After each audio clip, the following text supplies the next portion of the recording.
1:23 in the morning, April 26, 1986. A blast rips through Reactor 4 at Chernobyl and throws a 200-ton steel lid into the night like a coin. The roof of the turbine hall is burning, black smoke turning the stars into a smear. Firefighters think it's a routine electrical fire. They climb onto the roof in cotton uniforms and kneel into glittering chunks of graphite that burn their boots. Several men taste metal and feel pins and needles on their skin, the first invisible signs of a dose they can't see. In Pripyat, 3 kilometers away, families press faces to windows and watch a blue glow over the plant. They sleep. The sirens are for someone else. 31 people will be dead within weeks. 2 from the explosion that night, the rest from acute radiation sickness. In the first year, over 100 are hospitalized with severe burns and marrow failures. The toll in the decades beyond becomes a thicket of statistics and arguments. What isn't disputed? A radioactive plume rises a kilometer high and drifts across Europe. Within 36 hours, 50,000 residents of Pripyat board buses told to take only documents and a toothbrush. They expect to return in 3 days. They never do. But this is not the story of the disaster itself or what came after. This is the story of why Chernobyl happened.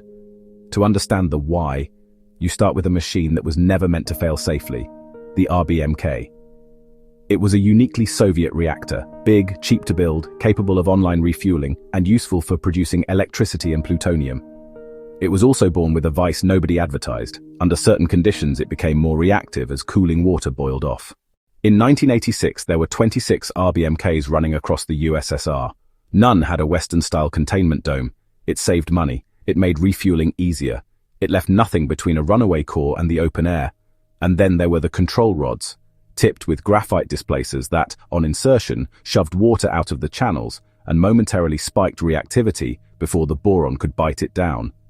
A safety brake that grabbed after a lurch forward. That quirk was known, internalized in design offices, classified in files, and largely invisible to the men who worked night shifts far from Moscow. Why the test that night? A simple, sensible question turned lethal by timing and culture. If the grid outside went dark, could the spinning inertia of the turbine keep the pumps and control systems alive for the 40 to 60 seconds it took the diesel generators to start? Several earlier attempts had failed. The day shift at Unit 4 began winding down power for the long-planned test. Then a phone call. Keep the reactor up. The grid needs the electricity. Hours pass. Xenon 135, a neutron-hungry fission product, builds up in the core and poisons it. When permission finally comes, it's after midnight, on a fatigued shift, with a poisoned reactor that doesn't want to produce power. What happened next is the kind of chain you only see in systems that punish hesitation. To claw power back from a dangerous low, operators pulled control rods far past conservative margins. The operating rules required a minimum number of rods inserted. The reactor sat below that limit. Automatic shutdowns and the emergency core cooling were disabled one by one. Not out of malice, but because the test couldn't run with the machine constantly tripping itself safe. More feedwater pumps were brought online to stabilize indications, which actually overcooled parts of the core and set up sharper contrasts. Indicators were misleading, procedures were being bent, and no one wanted to be the person who ruined a long-delayed test at a flagship plant. At 1:23 in seconds, the turbine rundown begins. Flow and reactivity skate on a knife edge. On a signal that looks wrong and a power trace that starts to move, the senior engineer orders the scram, AZ5, the big red button meant to end experiments. The graphite-tipped rods start down the channels. For a second or two, they do the opposite of safety. Those graphite noses displace water and give a last jolt of reactivity to the bottom of the core. In an RBMK with power already unstable and voids blooming, that lurch is enough. Power skyrockets in a flash, to 10 times nominal in heartbeats, maybe more. Fuel shatters, water flashes to steam, channels rupture. A steam explosion lifts the deck, hydrogen follows, and the building opens to the night. Even then, the system found a way to make it worse. There was no containment to bottle it. The graphite moderator now burned in the open, throwing radioactive particles into the air. The first responders, men like Lieutenant Volodymyr Pravik and Lieutenant Viktor Kibanok, fought the flames with water from hoses, not knowing that the glitter under their boots was the core itself. Ambulances took them to Hospital Number 50 in Pripyat, Then to Hospital 6 in Moscow, where doctors tried bone marrow transplants against a physics problem no human body can negotiate. And still, the why widens. In the hours that followed, the plant's managers reported a fire, but not a destroyed core. The Soviet habit of minimizing bad news was not a moral failing unique to one office. It was a structure. May Day parades went forward in Kiev under a radioactive sky. Only when the radiation alarms tripped at a Swedish plant 1,000 kilometers away, on the morning of April 28th, and weather maps pointed toward Ukraine, did Moscow acknowledge the scale of the accident. For 3 days the world learned more from foreign monitors than from the country where it happened. The rescue and cleanup that followed were acts of courage made necessary by design. Helicopters dropped sand, lead and boron into an open crater. Hundreds of thousands of liquidators, soldiers, firefighters, engineers, miners, cycled through the zone to scrape, shovel, wash and bury. A 30-kilometer exclusion zone was evacuated, over 100,000 people in 1986 alone. Across the years, resettlements exceeded 300,000.